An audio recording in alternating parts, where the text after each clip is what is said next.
ಇಲ್ಲಿ ಅದು ವಾಟರ್ ಹಯಾಸಿಂತ್ ಅಂತ, ವಾಟರ್ ಹಯಾಸಿಂತ್ ಆರ್ ಐಕಾರ್ನಿ ಅಂತಲೂ ಕರೀತಾರೆ. ಸೊ ವಾಟರ್ ಹಯಾಸಿಂತ್ ಅಂದರೆ it's basically exotic species. Exotic ಅಂದರೆ ನಮ್ಮ ಇಂಡಿಯಾ ಸ್ಪೀಷೀಸ್ ಅಲ್ಲ, ಒರಿಜಿನಲಿ ಸೌತ್ ಅಮೇರಿಕನ್ ಸ್ಪೀಷೀಸ್ ಅದು. ಸೊ ಅದು ಇಂಡಿಯಾಗೆ ಯಾವಾಗ ತೊಗೊಬಂದು ಅಂದರೆ 1890s ಬಂದಿದ್ದು. ಸೊ ಕಲೋನಿಯಲ್ ಪೀರಿಯಡಲ್ಲಿ ಏನು ಕಲೋನಿಯಲ್ ರೂಲ್ ಇತ್ತಲ್ಲ, ಆವಾಗ because of it's vibrant colour, blue colour ಹೂವು ಬಿಡುತ್ತೆ. ಸೊ ಆ ವೈಬ್ರೆಂಟ್ ಕಲರಿಂದ ಅದನ್ನು ಅಟ್ರಾಕ್ಟ್ ಆಗಿ ತಂದಿದ್ದು ಅದನ್ನು. ಸೊ ಅದೊಂದು ಇನ್ವ್ಯಾಸಿವ್ ಸ್ಪೀಷೀಸ್. ಇನ್ವ್ಯಾಸಿವ್ ಸ್ಪೀಷೀಸ್ ಅಂದರೆ ಏನರ್ಥ ಅಂದರೆ, ಅದೇನಾದರೂ ರಿಪ್ರೊಡಕ್ಷನ್ ಅದು ರೆಪ್ಲಿಕ್ ಆಗಕ್ಕೆ ಸ್ಟಾರ್ಟ್ ಮಾಡಿದ್ರೆ ಬೇರೆ ಯಾವುದನ್ನು ಬಿಡಲ್ಲ, ಹಂಗೆ ನುಂಗಾಕ್ಬಿಡುತ್ತೆ. ಸೊ ಅದೊಂದು ಇನ್ವ್ಯಾಸಿವ್ ಸ್ಪೀಷೀಸು. ಸೊ ಆ ವಾಟರ್ ಹಯಾಸಿಂತ್ ನೀವು ಎಲ್ಲರೂ ಈಗ ಅದು ಹಾವಿ ಆಗೋದನ್ನು ತಪ್ಪಿಸುತ್ತೆ, ಅದೆಲ್ಲ ಅದೊಂದು ಮಿತ್. ಅದಿನ್ನು ನೀರನ್ನು ಜಾಸ್ತಿ ಹಾವಿಯನ್ನಾಗಿ ಮಾಡುತ್ತೆ. ಎವಾಪೋ ಟ್ರಾನ್ಸ್ಪಿರೇಷನ್ ಅಂತ ಕರೀತಾರೆ. ಎವಾಪೋ ಟ್ರಾನ್ಸ್ಪಿರೇಷನ್ ಅಂದರೆ ಎವಾಪರೇಷನ್ ಪ್ಲಸ್ ಟ್ರಾನ್ಸ್ಪಿರೇಷನ್. ಎವಾಪರೇಷನ್ ಅಂದರೆ ನೀರು ಹಾವಿ ಆಗೋದು ಕ್ಯಾಶುಯಲ್ಲು, ಪ್ಲಸ್ ಟ್ರಾನ್ಸ್ಪಿರೇಷನ್ ಅಂದರೆ ಈ ಗಿಡನೂ ನಾವು ಹೆಂಗೆ ಯೂರಿನ್ನು ಸ್ವೆಟ್ ಮುಖಾಂತರ ನೀರನ್ನು ಆಚೆ ಹಾಕ್ತೀವಿ, ಅದೇ ರೀತಿ ಈ ಗಿಡನೂ ಕೂಡ ನೀರನ್ನು, ಎಲ್ಲ ಗಿಡಗಳು ನೀರನ್ನು ಆಚೆ ಹಾಕುತ್ತೆ. ಸೊ ಇದು ಎರಡು ಅಡಿಟಿವ್ ಎಫೆಕ್ಟ್ ಆಗಿ ವಾಟರ್ ಲಾಸ್ ಇನ್ನೂ ಬೇಗ ಆಗುತ್ತೆ. ಇದೊಂದು ಥ್ರೆಟ್ಟು ಎಕೋಸಿಸ್ಟಮ್ಗೆ. ಒಂದು ಎಕೋಸಿಸ್ಟಮ್ ಏನಿದೆ ಅದನ್ನು ಹಾಳು ಮಾಡೋಕ್ಕತ್ತೆ ಈ ವಾಟರ್ ಹಯಾಸಿಂತ್ ಅಂತಕ್ಕಂಥದ್ದು. ನೀವು ನೋಡಿರ್ಬೋದು, ಸನ್ಲೈಟನ್ನು ಒಳಗಡೆ ಹೋಗಲಿಕ್ಕೆ ಬಿಡಲ್ಲ. ಸೊ ಸನ್ಲೈಟ್ ಯಾವತ್ತಿದ್ರೂ ಒಳಗೆ ಹೋಗಲಿಲ್ಲ ಅಂದರೆ ಅಂಡರ್ ವಾಟರ್ ಅಕ್ವಾಟಿಕ್ ಫಾನ ಇರುತ್ತೆ. ಸೊ ಕೆಲವು ಜೀವಿಗಳು ನೀರಿನ ಕೆಳಗಡೆ ಬದುಕ್ತಾ ಇರ್ತವೆ. ಈವನ್ ಸಸ್ಯವರ್ಗ ಇರ್ಬೋದು, ಪ್ರಾಣಿ ವರ್ಗ ಇರ್ಬೋದು, ಅವಕ್ಕೆ ಸನ್ಲೈಟ್ ಬೇಕಾಗಿರುತ್ತೆ. ಈ ಗಿಡಗಳು ಸನ್ಲೈಟನ್ನು ತಡೆಯುತ್ತೆ, ಸನ್ಲೈಟ್ ಹೋಗೋದಿಲ್ಲ. ಸೊ ಅವಾಗ ಆ ಜಲಚರಗಳು ಕೂಡ ಅಫೆಕ್ಟ್ ಆಗುತ್ತೆ. ಅದಲ್ದಲೇ ಯೂಟ್ರೋಫಿಕೇಷನ್ ಅಂತ ಕರೀತಾರೆ. ಆಮೇಲೆ ಆಕ್ಸಿಜನ್ ಲೆವೆಲ್, ಡಿಸಾಲ್ವ್ಡ್ ಆಕ್ಸಿಜನ್ ಅಂತ ಇರುತ್ತೆ ವಾಟ್ರಲ್ಲಿ. ಸೊ ಯಾವುದೇ ಒಂದು ನೀರನ್ನು ತೊಗೊಂಡ್ರೆ ಈ ಅಟ್ಮಾಸ್ಫಿಯರಲ್ಲಿ ಆಕ್ಸಿಜನ್ ಡಿಸಾಲ್ವ್ ಆಗ್ತಾ ಇರುತ್ತೆ. ಅಂದರೆ certain amount of dissolved oxygen ಇರುತ್ತೆ. ನೀವು ಮೀನುಗಳು ಅಥವಾ ಅಕ್ವಾಟಿಕ್ ಅನಿಮಲ್ಸ್ ಎಲ್ಲ ಡಿಸಾಲ್ವ್ಡ್ ಆಕ್ಸಿಜನ್ನೇ ಯುಟಿಲೈಸ್ ಮಾಡೋದು ಥ್ರೂ ಗಿಲ್ಸ್ ಮುಖಾಂತರ, ಕಿವಿರುಗಳ ಮುಖಾಂತರ.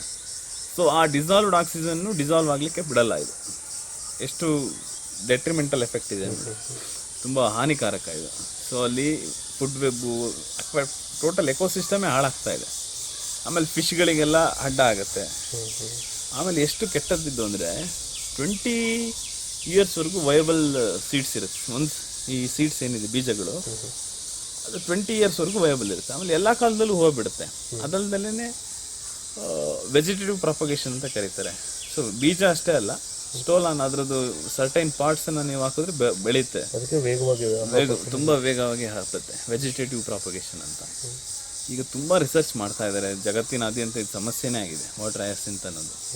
3 ಮೆಥಡ್ ಇದೆ: physical method, chemical method, biological method ಅಂತ. ಸೊ ಫಿಸಿಕಲ್ ಮೆಥಡ್ ಅಂದರೆ ಮ್ಯಾನ್ಯುಯಲ್ ರಿಮೂವಲ್ ಮಾಡೋದು. ಹೋಗಿ ಈ ಕೇರಳದಲ್ಲೆಲ್ಲ ತುಂಬ ಅಫೆಕ್ಟ್ ಆಗಿದೆ. ಈವನ್ ಪ್ಯಾಡಿ ಫೀಲ್ಡಲ್ಲೂ ಕೂಡ ಬಿಫೋರ್ ಅವ್ರ ಪ್ಯಾಡಿ ಹಾಕ್ಲಿಕ್ಕೆ ಮುಂಚೆ ಸ್ಪ್ರಿಂಗ್ ಸೀಸನಲ್ಲಿ ಇದನ್ನು ರಿಮೂವ್ ಮಾಡ್ಕೋಬೇಕಾಗಿದೆ. ಸೊ ಎಕನಾಮಿಕ್ ಕಾಸ್ಟ್ ಎಷ್ಟು, ಇದನ್ನು ರಿಮೂವ್ ಮಾಡಲಿಕ್ಕೆ ಲೇಬರ್ಸ್ ಇಡಬೇಕು. ಸೊ ಎಕನಾಮಿಕ್ ಮೇಲೆ ಇಂಪ್ಯಾಕ್ಟ್ ಇದೆ ಇದು, ಎಕಾನಮಿ ಆಫ್ ಫಾರ್ಮರ್. ಅದನ್ನು ರಿಮೂವ್ ಮಾಡಲಿಕ್ಕೆ ಲೇಬರ್ಗೆ ಇನ್ವೆಸ್ಟ್ ಮಾಡಬೇಕು ಫಾರ್ಮರ್. ಸೊ ಎಕಾನಮಿ ಇಂಪ್ಯಾಕ್ಟ್ ಆದಮೇಲೆ ಬಯಾಲಜಿಕಲ್ ಡೈವರ್ಸಿಟಿ, ಇದು ಎಕೋಸಿಸ್ಟಮ್ ಮೇಲೂ ಕೂಡ ತುಂಬ ಇಂಪ್ಯಾಕ್ಟ್ ಇದೆ. ಸೊ 3 ಮೆಥಡನ್ನು ಅನುಸರಿಸ್ತಾ ಇದ್ದಾರೆ. One is physical method, manual remove ಮಾಡ್ತಕ್ಕಂಥದ್ದು. ಎರಡನೇದು ಕೆಮಿಕಲ್ ಮೆಥಡ್. ಕೆಮಿಕಲ್ ಮೆಥಡ್ ಹರ್ಬಿಸೈಡ್ಸು, ಈ ಪೆಸ್ಟಿಸೈಡ್, ಇದು ವಿಡಿಸೈಡು, ಅದನ್ನು ಸ್ವಲ್ಪ ಕಷ್ಟ ಇದೆ, ತುಂಬ ಕಷ್ಟ. South ಅಮೆರಿಕದು basically. ಸೊ ಇದ್ರದ್ದು ಒಂದು ಏನಂತ್ಕೊಂಡ್ರು ಅಟ್ರಾಕ್ಟಿವ್ನೆಸ್ಸಿಗೆ ಈ ಅಕ್ವೇರಿಯಮ್ಸಲ್ಲೆಲ್ಲ ಇಡಲಿಕ್ಕೆ ಸ್ಟಾರ್ಟ್ ಮಾಡಿದ್ರು. ಅವಾಗ ಅಕ್ವೇರಿಯಮ್ಸಲ್ಲಿ ನ್ಯಾಚುರಲ್ ಹ್ಯಾಬಿಟೇಟ್ನ ಮಿಮಿಕ್ ಮಾಡಲಿಕ್ಕೆ ಇಡ್ಲಿಕ್ಕೆ ಸ್ಟಾರ್ಟ್ ಮಾಡಿದ್ರು. ಅಕ್ವೇರಿಯಮಿಂದ ಡಿಸ್ಪೋಸ್ ಮಾಡ್ತಕ್ಕಂಥದ್ದು, ಇದು ಅಟ್ರಾಕ್ಟಿವ್ ಅಂತ ಹೇಳಿ ತೊಗೊಂಬಂದಿದ್ದು ಇದನ್ನು ಕಲೋನಿಯಲ್ 1890s. ಇದು ಬೇಸಿಕಲಿ ಸೌತ್ ಅಮೆರಿಕನ್. ಇಲ್ಲಿ ತಂದ್ರೆ ಇದು ಇನ್ವ್ಯಾಸಿವ್ ಇನ್ ನೇಚರ್. ಸೊ ಒಂದ್ಸಲ ಹಿಂಗೆ ಪಾರ್ಥೇನಿಯಂ ಥರ ಒಂದು ಸಲ ಹಾಕಿದ್ರೆ ಹಬ್ಬ ಬಿಡುತ್ತೆ. ಪಾರ್ಥೇನಿಯಮ್ ನಮ್ದಲ್ಲ, ಡಿಸಾಲ್ವ್ಡ್ ಆಕ್ಸಿಜನ್ ಸಿಗಲ್ಲ. ಡಿಸಾಲ್ವ್ಡ್ ಆಕ್ಸಿಜನ್ ಇಲ್ಲ ಅಂದರೆ ಕೆಳಗಡೆ ಇರ್ತಕ್ಕಂಥ ಯಾವುದೇ ಜೀವಿಗಳು ಬದುಕಲ್ಲ, ನೀರಿನ ಕೆಳಗಡೆ ಇರ್ತಕ್ಕಂಥದ್ದು. ಸನ್ಲೈಟ್ ಹೋಗಲ್ಲ. ಆಮೇಲೆ ಯಾವಾಗಲೂ ಟ್ರಾನ್ಸ್ಫರ್ ಆಫ್ ಎನರ್ಜಿ ಆಗ್ತಿರ್ಬೇಕು. ಒಂದು ಹೈಡ್ರೋಸ್ಫಿಯರಿಂದ ಒಂದು ಅಟ್ಮಾಸ್ಫಿಯರಿಂದ ಹೀಟ್ ಎಕ್ಸ್ಚೇಂಜ್ ಆಗ್ತಾ ಇರುತ್ತೆ ಕಂಟಿನ್ಯೂಸ್ ಆಗಿ. ಸೊ ಇದು ಟೋಟಲ್ ವರ್ಲ್ಡ್ ಕ್ಲೈಮೇಟ್ ನಿಂತಿರೋದೇ ಟ್ರಾನ್ಸ್ಫರ್ ಆಫ್ ಎನರ್ಜಿ. ಸೊ ಅದು ಕೂಡ ಎಫೆಕ್ಟ್ ಆಗುತ್ತೆ. So transfer of energy. ನೀವು ಇದನ್ನು ರಿಮೂವ್ ಮಾಡಲೇಬೇಕು. ರಿಮೂವ್ ಮಾಡ್ದಲೇ ನೀವು ಹಂಗೆ ಬಿಟ್ಟರೆ ಕೆಳಗಡೆ ಅದು ಕೂಡ ಪ್ರಾಬ್ಲಮ್. ವಾಟರ್ ಲೆವೆಲ್ ಬಂದಾಗ ಅದಷ್ಟು ಗದೆ ಹೋಗುತ್ತೆ ಅಂದರೆ ಅದು ಪ್ರಾಬ್ಲಮ್ಮು. ಸೊ ಅದು ವೆಜಿಟೇಟಿವ್ ಪ್ರಾಫಿಗಲ್ಸ್ ಇರುತ್ತೆ, ಪ್ರಾಫಿಗಲ್ ಎಕ್ಸ್ಟೆಂಡ್ ಆಗ್ತಾ ಹೋಗುತ್ತೆ, ಆಮೇಲೆ ವಾಟರ್ ಲೆವೆಲ್ ಕಡಿಮೆ ಆದಾಗ ಇದು ಮೇಲೆ ಬರುತ್ತೆ.